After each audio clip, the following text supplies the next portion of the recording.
La guide religieuse scrute le ciel ce soir à la recherche du croissant lunaire, une étape qui va marquer le début du ramadan si la lune paraît. Et puis 52 nouveaux cas de la maladie à coronavirus enregistrés aujourd'hui en Côte d'Ivoire, 0 décès. Bonsoir et bienvenue dans le journal. Les musulmans sont suspendus aux lèvres des guides religieux qui ont levé les yeux vers le ciel à la recherche du croissant lunaire ce soir. L'apparition du croissant lunaire déterminant pour le démarrage du mois de Ramadan qui dure 29 ou 30 jours. Si la lune paraît ce soir, le jeûne musulman démarrera demain en Côte d'Ivoire. Le ministre de l'administration du territoire et de la décentralisation, Sidiki Diakité, fait savoir qu'aucune interdiction ne pèse sur l'appel à la prière durant le mois de Ramadan.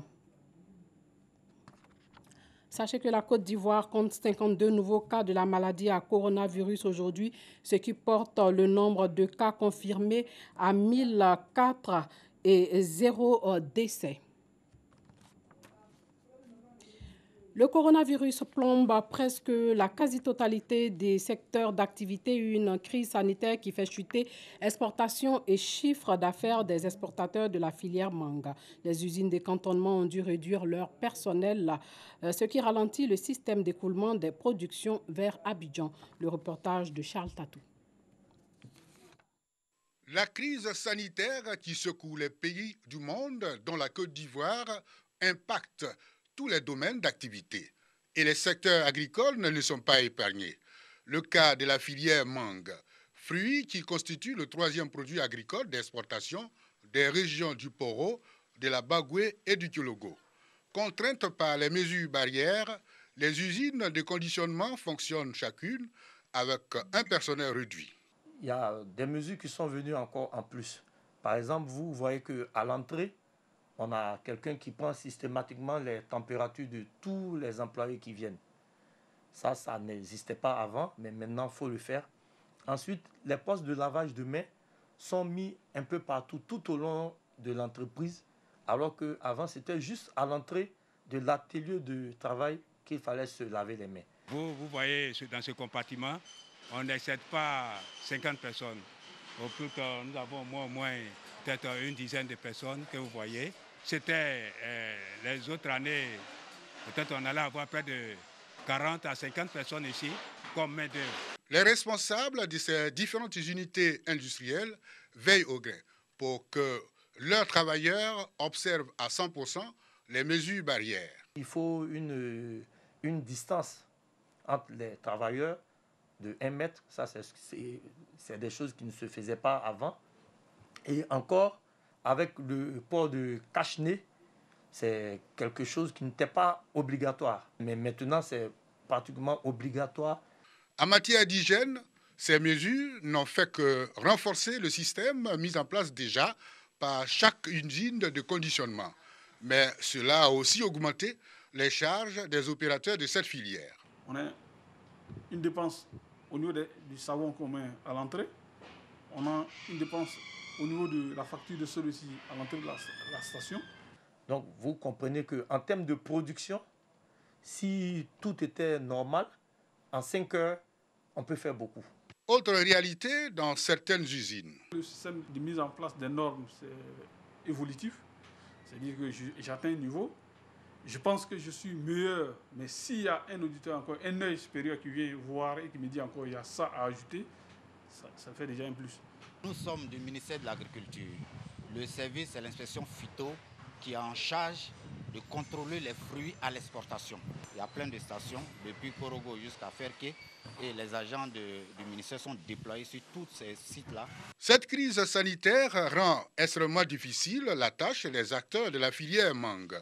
Les revendeuses aux abords de la voie Korogo-Sinematiali peinent à épuiser leur stock. À cause de cette maladie-là, vraiment, ça ne va pas, ça ne marche même pas. Il y a beaucoup de manques qu'on jette. Tout ça pourrit, en tout cas. Ce n'est plus comme l'année dernière.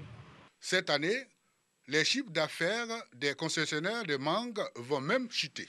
On ne pourra pas tout exporter. Il y a plein de produits qui vont rester dans la main des producteurs. Au niveau de nous-mêmes, nos structures, aujourd'hui, le chiffre d'affaires va baisser au moins de 50%. J'ai obtenu un contrat de 20 tonnes de mangue séchée. On produit ici, mais on envoie ça en Europe.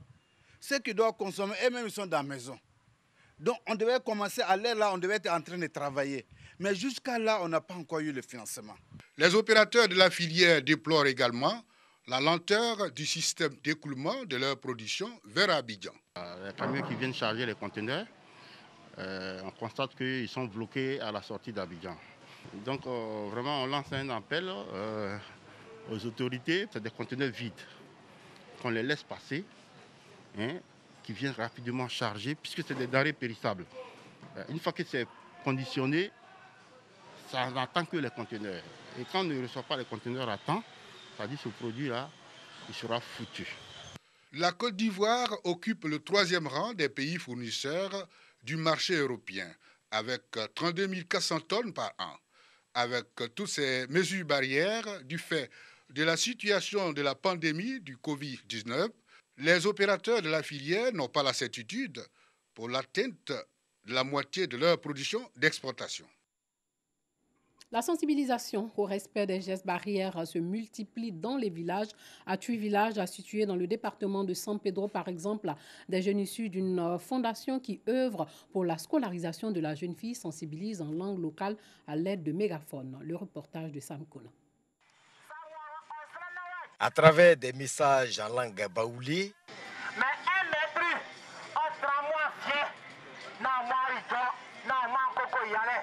en malinké et en français, la fondation Esdras sensibilise les populations rurales de Tui, village situé dans le département de San Pedro, sur les gestes barrières à observer dans la lutte contre le Covid-19.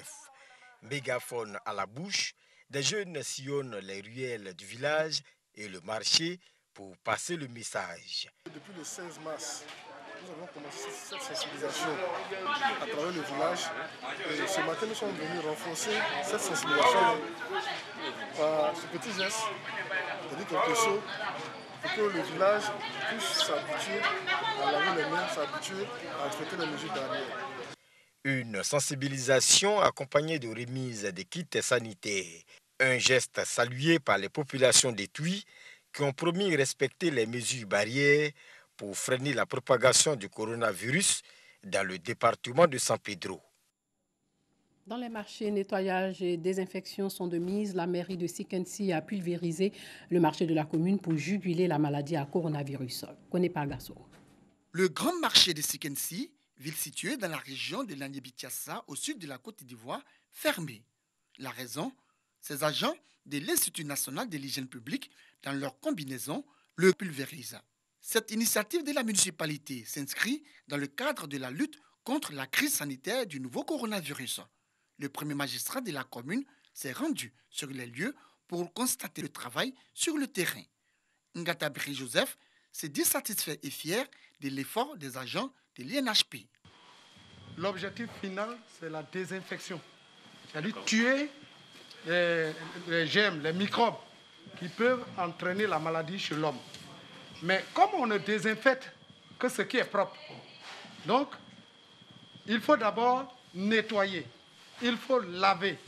Et quand c'est propre, il faut maintenant envoyer le produit, le désinfectant, pour pulvériser sur toutes les surfaces pour pouvoir tuer les microbes. Je tiens à vous dire merci. Sikensi n'est pas seulement la seule commune, vous êtes sur plusieurs fronts.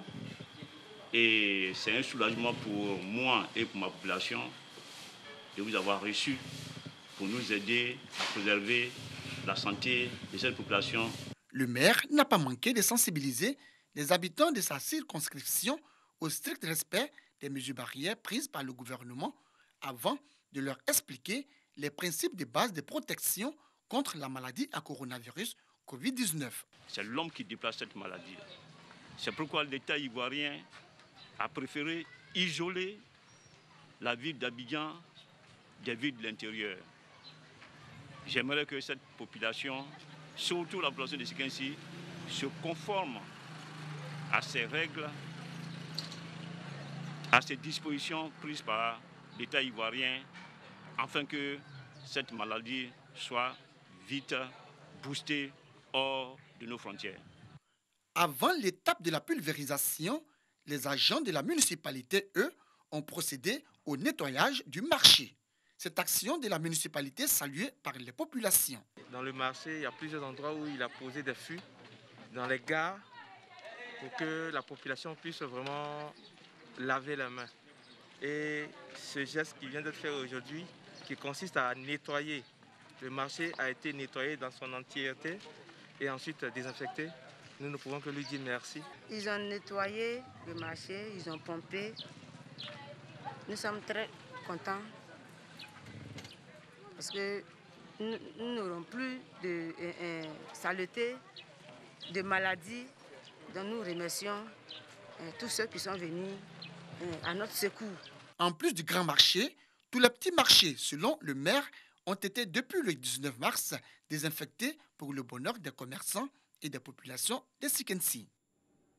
Depuis la fermeture des mosquées, un comité de veille a été créé par la communauté musulmane pour mener à bien sa mission. Des comités locaux ont été installés à Abidjan et à l'intérieur du pays. Ces représentants locaux ont été formés à servir de relais auprès de la population. Bintou Pekele, Clément Boko. Grande mosquée de Williamsville dans la commune d'Adjamé. Des médecins, des imams et des agents sociaux. Ces 35 volontaires représentent les comités locaux de veille au Covid-19 de la zone nord. Ils sont formés pour sensibiliser et veiller au respect des mesures barrières de lutte contre la maladie. Il s'agit de mettre à disposition de la communauté des moyens de protection, notamment il s'agit des systèmes de lavage, les seaux, le savon et autres, mais surtout les former et les éduquer aux bonnes pratiques d'hygiène pour pouvoir contenir la maladie. Donc naturellement, ça va nous amener en communauté pour parler aux familles, en nous appuyant bien entendu sur les leaders communautaires, sur les chefs de ménage, pour réussir cette mission-là. On va essayer de toucher les responsables communautaires, toutes les ethnies et autres, pour qu'ils soient bien informés, pour qu'ils sachent ce que cette maladie qui est très dangereuse, qui est en train de fatiguer le monde entier. Pour aller sur le terrain, pour sensibiliser la communauté, il faut des outils.